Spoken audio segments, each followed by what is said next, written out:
برادران اسلام، گزشتہ جمعے کو آپ کے سامنے رسالت، نبوت، اس کے مقصد جناب رسول اللہ صلی اللہ تعالی علیہ وسلم کی آمد، اس سلسلے میں آپ کے سامنے کچھ گفتگو کی گئی تھی۔ اسی مضمون کو آگے بڑھاتے ہوئے بات یہاں چھوڑی گئی تھی فَأَلْهَمَهَا فُجُورَهَا وَتَقْوَاهَا قَدْ أَفْلَحَ مَنْ زَكَّاهَا وَقَدْ خَابَ مَنْ دَسَّاهَا، کہ اللہ تبارک و تعالی نے انسان کو جو بنایا ہے، جو اس کی تخلیق کی ہے، وہ تمام مخلوقات سے بالکل علیحدہ بنایا ہے۔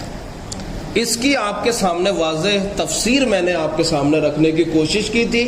اور آپ نے اس بات کو بہت اچھے سے سمجھ لیا تھا کہ اللہ تعالیٰ نے حضرت انسان کو جو پیدا فرمایا ہے وہ تمام مخلوقات سے الگ پیدا فرمایا ہے۔ اللہ تعالیٰ نے جو مخلوقات پیدا فرمائی ہے، چاہے وہ فرشتوں کی شکل میں ہو یا دیگر مخلوقات کی شکل میں ہو، نظام قدرت، نظام کائنات کچھ علیحدہ ہے۔ نسل انسانی کو جو اللہ تعالیٰ نے چلایا ہے اور چلانا ہے اور چلاتا رہے گا، اس نظام کو اللہ تعالیٰ نے الگ رکھا، الگ بنایا، الگ سمجھایا ہے۔ چنانچہ اللہ تعالیٰ نے جب فرشتوں کو پیدا فرمایا تو ان کے اندر اللہ تعالیٰ نے خیر ہی خیر رکھا ہے، خیر کے اعتبار سے ان کو اللہ نے وجود بخشا ہے، لیکن اللہ تعالیٰ نے ان کے اندر شر نہیں رکھا۔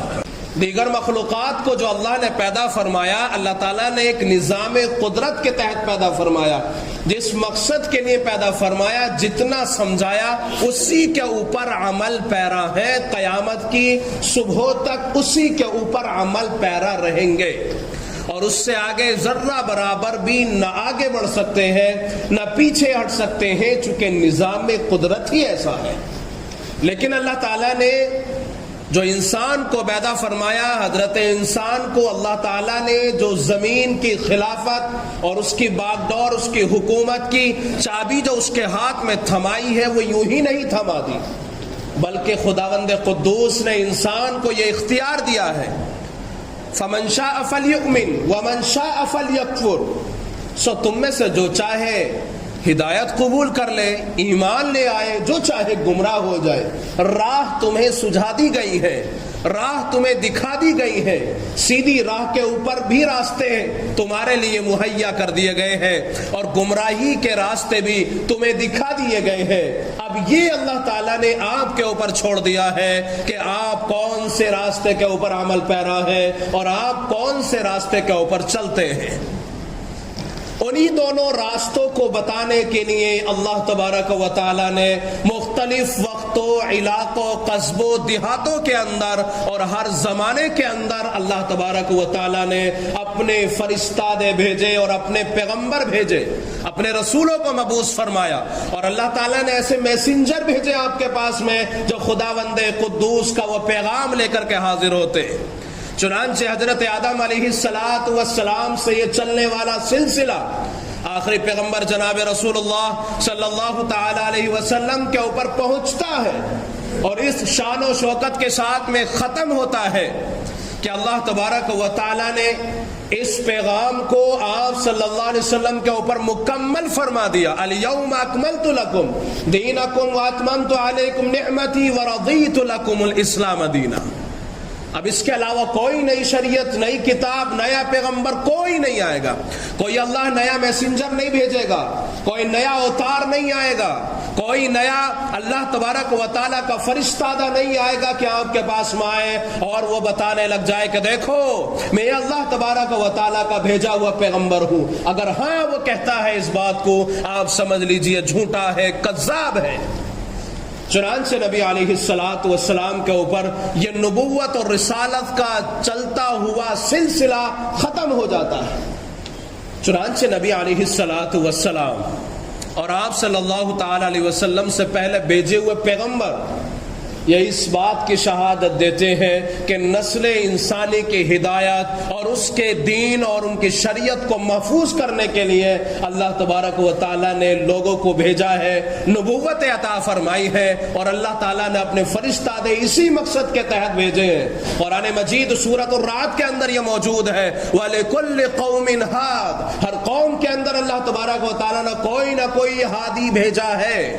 اس بات کو بتانے کے لیے کہ تمہارا معبود ایک معبود ہے، الہکم الہ واحد لا الہ الا هو الرحمن الرحیم۔ اس کا مطلب یہ ہے کہ نبی علیہ الصلاۃ والسلام کی جو پاکیزہ زندگی ہے، جو اللہ تعالیٰ نے ہمارے سامنے رکھی ہے قرآن اور احادیث مبارکہ کی شکل کے اندر، چنانچہ اس رسالت اور نبوت جو اللہ تبارک و تعالیٰ نے پیغمبروں کو عطا فرما کر کے لوگوں کے درمیان جو بھیجا ہے، وہ اس تحت بھیجا ہے کہ ان کے آنے کے مقصد کو سمجھنے کی کوشش کریں۔ چنانچہ آمد مصطفیٰ جناب رسول اللہ صلی اللہ تعالی علیہ وسلم کی جو آپ صلی اللہ تعالی علیہ وسلم کو اللہ تعالیٰ نے بھیجا ہے، وہ اس تحت بھیجا ہے کہ وہ لوگ جو گمراہ ہو رہے تھے، جو اللہ کے دین سے دور اور اس کی شریعت کو پامال کر رہے تھے، وہاں عجیب صورتحال تھی، اور اس معاشرے کے اندر آپ صلی اللہ تعالی علیہ وسلم کو بھیجا جس معاشرے کے اندر کوئی لوگوں کی اہمیت نہیں سمجھی جاتی تھی۔ وہاں خواتین کی عزتوں کو تار تار کیا جا رہا تھا، بچیوں کو زندہ دفن کر دیا جا رہا تھا، وہاں پر غریب کے اوپر ظلم و زیادتی ہو رہی تھی، اور وہاں مالدار کا سکہ اور اس کا ڈنکا بجایا جا رہا تھا۔ یہ حال تھا اس وقت کا جب پوری دنیا کے اندر کوئی رہبر نہیں تھا، کوئی صحیح معنوں میں شریعت موجود نہیں تھی۔ اس جگہ پر کہ جس جگہ پر نبی علیہ الصلاۃ والسلام تشریف لائے، وہاں پر کوئی بھی حکومت کرنے کے لیے یا ان کے اوپر حکومت کرنے کے لیے کوئی تیار نہیں تھا،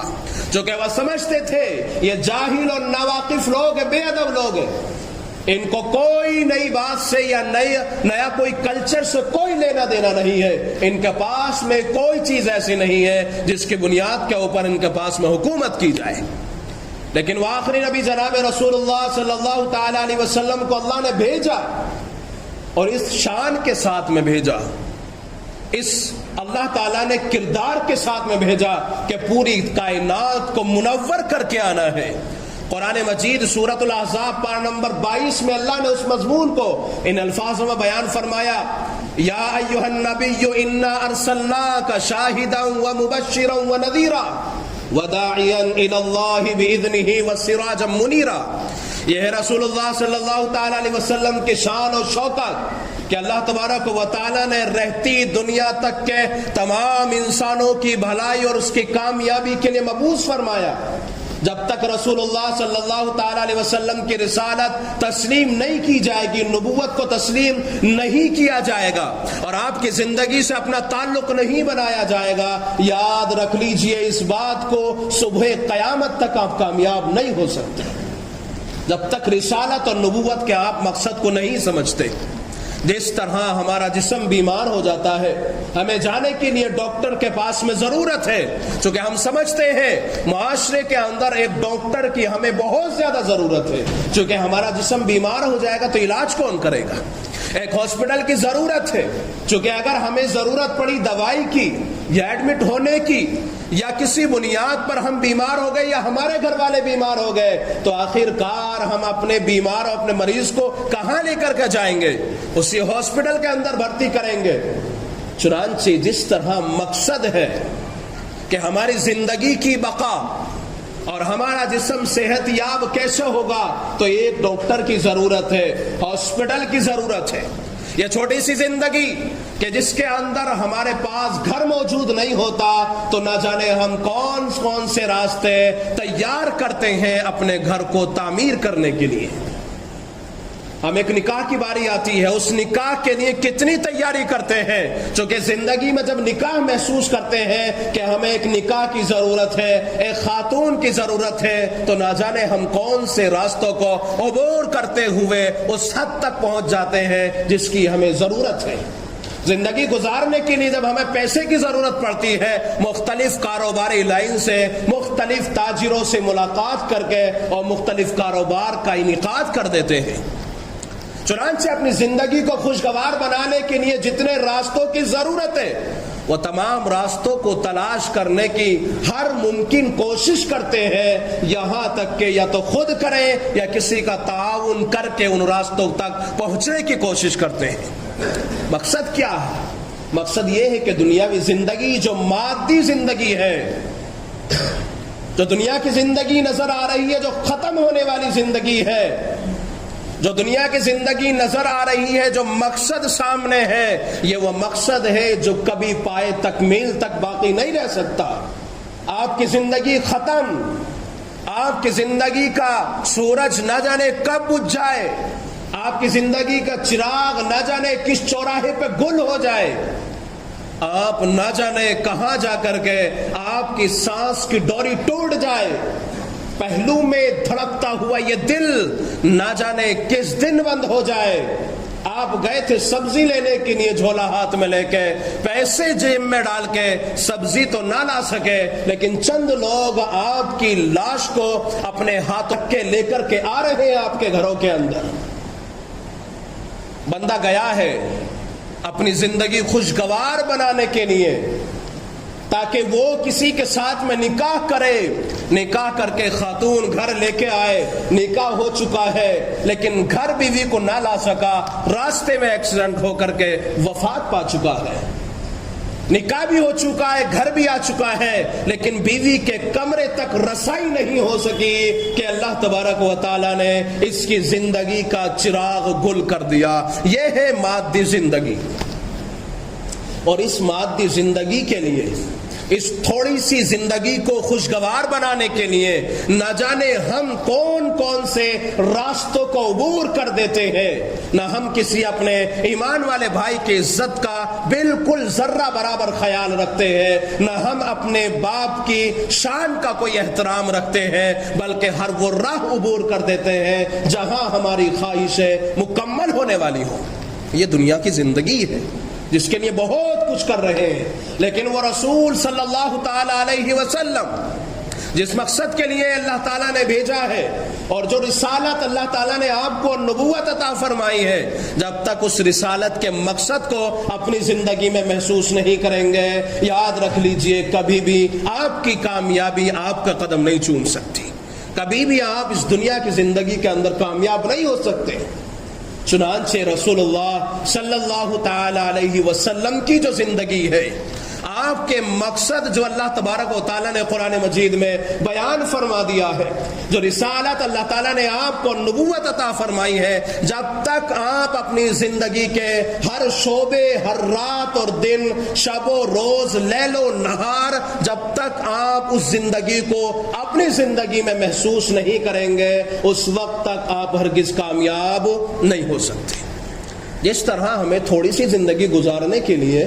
دنیاوی زندگی میں ہمیں بہت کچھ کرنا پڑتا ہے اور ہر راستے کو پار کر جاتے ہیں، کیوں؟ تاکہ یہ ہماری زندگی کامیاب ہو جائے، لیکن کوئی اس بات کی گارنٹی نہیں دے سکتا کہ اس نے مکمل گھر بنایا اور اس گھر کے اندر رہ سکتا ہے۔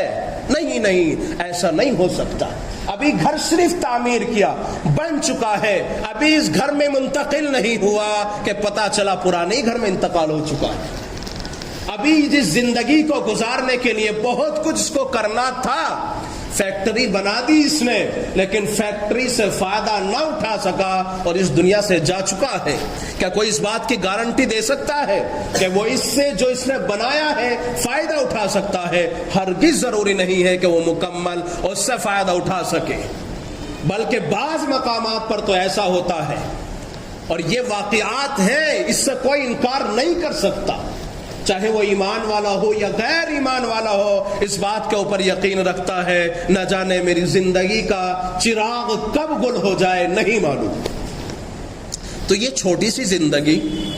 اس کے اندر ہر چیز کو ہم بڑی اہمیت دیتے ہیں۔ ہمارے پاس یہ ہونا چاہیے، ہماری زندگی کو خوشگوار بنانے کے لیے یہ بھی ہونا چاہیے،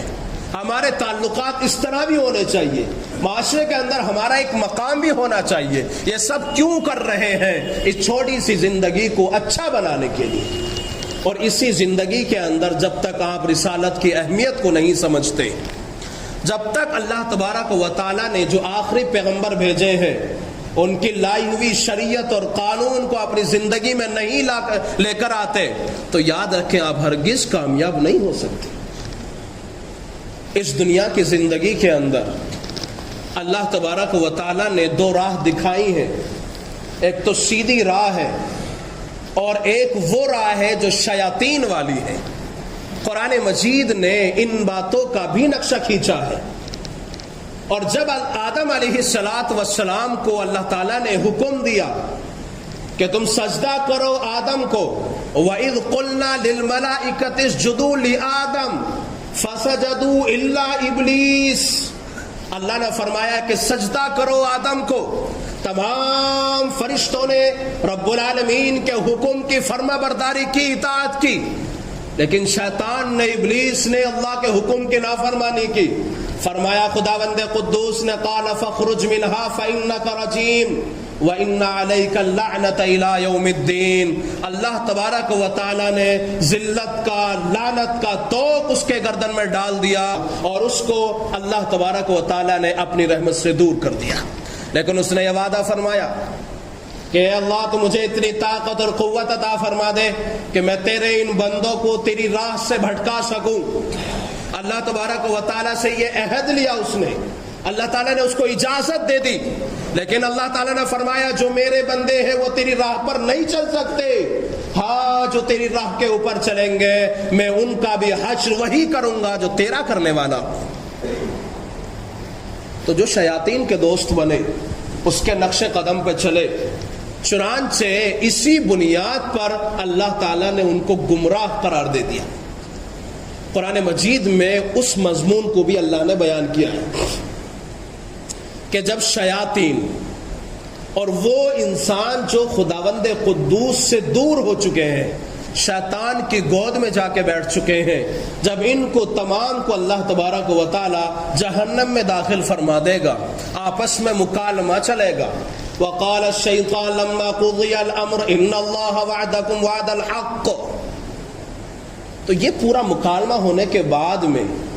ان کا ٹھکانہ جہنم بن چکا ہوگا۔ شیاطین نے چونکہ بہکایا ہے، شیطان نے اس کو اپنی طرف ورغلایا ہے، چونکہ وہ تو وعدہ کر چکا ہے کہ ضرور بھی ضرور بہکاؤں گا، ان کے اوپر سے اور نیچے سے، دائیں اور بائیں سے ہر وہ کوشش کی جائے گی جہاں پر ان کو بہکانے کے لیے کوئی بھی ایک بھی شوشہ مل جائے، ایک بھی پوائنٹ ہاتھ لگ جائے، وہیں سے بہکا لیا جائے گا۔ انہ لکم عدو مبین، بے شک تمہارا کھلا ہوا دشمن ہے۔ اللہ تعالیٰ نے بھی بیان فرما دیا کہ تمہارا دشمن ہے، بچ کے رہنا۔ اب سوال پیدا یہ ہوتا ہے، دشمن اس وقت میں زیادہ طاقتور ہو جاتا ہے جب آپ دشمن کو نہ دیکھ پا رہے ہو اور دشمن آپ کو دیکھ رہا ہو۔ دشمن کو آپ نہیں دیکھ پا رہے ہیں لیکن دشمن آپ کو دیکھ رہا ہے، دشمن کا نشانہ لگانا آپ کے اوپر آسان ہو جاتا ہے، لیکن آپ کا دشمن کے اوپر انشاءاللہ نشانہ لگانا یہ مشکل ہو جاتا ہے۔ دشمن طاقتور ہوا کہ نہیں ہوا؟ کیونکہ آپ دشمن کو دیکھ ہی نہیں رہے اور دشمن آپ کو دیکھ رہا ہے۔ قرآن مجید نے اس کو بھی بیان فرمایا اور یہ بات بیان فرما دی کہ تمہارا کھلا ہوا دشمن ہے،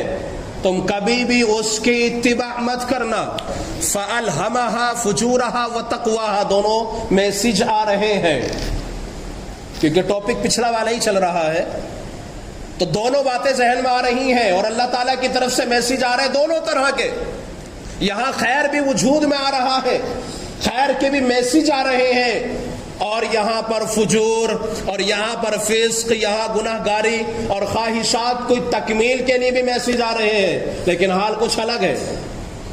یہاں پر جو خواہشیں ہیں جس کے میسج آ رہے ہیں ان کو آپ ریسیو کر رہے ہیں، اٹھا رہے ہیں، پڑھ بھی رہے ہیں، عمل بھی کر رہے ہیں، لیکن جو خیر کے میسج آ رہے ہیں نہ اٹھا رہے ہیں، نہ ریسیو کر رہے ہیں اور نہ عمل پہ رہا ہے، حالانکہ دونوں باتیں آپ کے دل کے اوپر دھک دھک لگ رہی ہیں، لیکن آپ نے عمل کس کے اوپر کیا ہے؟ اسی کے اوپر جس کا قرآن نے بیان فرمایا، افرأیت من اتخذ الہہ ہوا، اب بھلا بتائیں اس شخص کے بارے میں کہ جس نے اپنی نفسانی خواہشات کو اپنا معبود بنا لیا ہو۔ اور قرآن مجید نے بیان فرمایا کہ اس شخص سے بڑا گمراہ کون ہو سکتا ہے؟ اس شخص سے بڑا گمراہ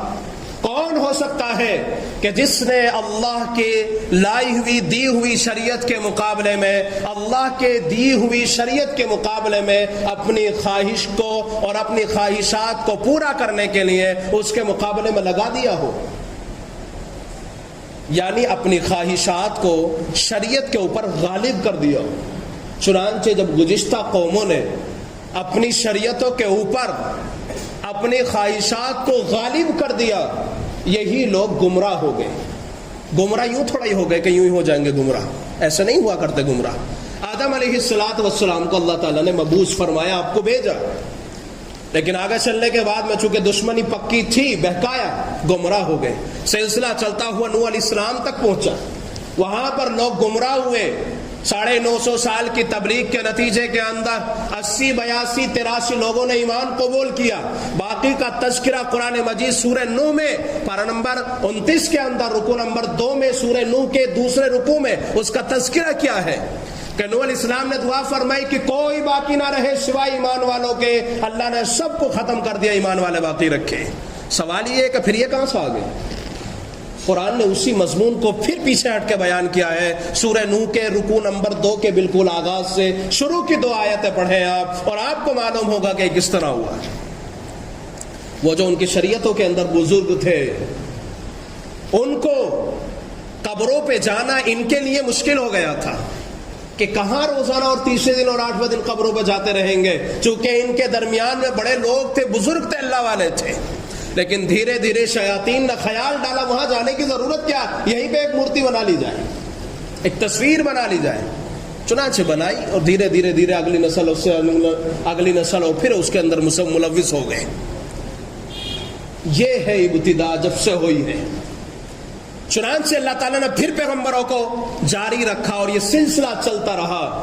یہاں تک کہ نبی علیہ السلام پر مکمل ہوا۔ تو رسالت کی ضرورت ہے کہ نہیں ہے؟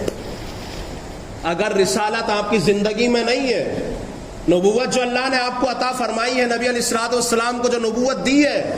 آپ صلی اللہ تعالی علیہ وسلم کا لائی ہوئی شریعت اور قانون جو اللہ نے آپ کو دیا، اور اللہ تبارک و تعالی سے لے کر کے رسول اللہ صلی اللہ تعالی علیہ وسلم نے آپ تک پہنچایا ہے، اگر آپ اس کے اوپر مکمل عمل پیرا نہیں ہے تو یاد رکھ لیجیے آپ نے اپنی زندگی سے رسالت کے مقصد کو فوت کر دیا ہے، اور جب فوت کر دیا ہے تو آپ سیدھی راہ پر نہیں چل سکتے۔ اس لیے عہد کریں کہ نبی علیہ السلام کی زندگی 100% اپنی زندگی میں لانے کی کوشش کریں۔ انشاءاللہ لے کر کے آئیں گے، پھر دیکھنا آپ دنیا میں بھی سرخرو ہوں گے، اور اللہ تعالیٰ آپ کو آخرت میں بھی سرخرو فرما دے گا۔ اللہ تعالیٰ مجھے آپ کو ان تمام باتوں کو سمجھنے کی، عمل کرنے کی توفیق عطا فرمائے۔ وآخر دعوانا الحمدللہ۔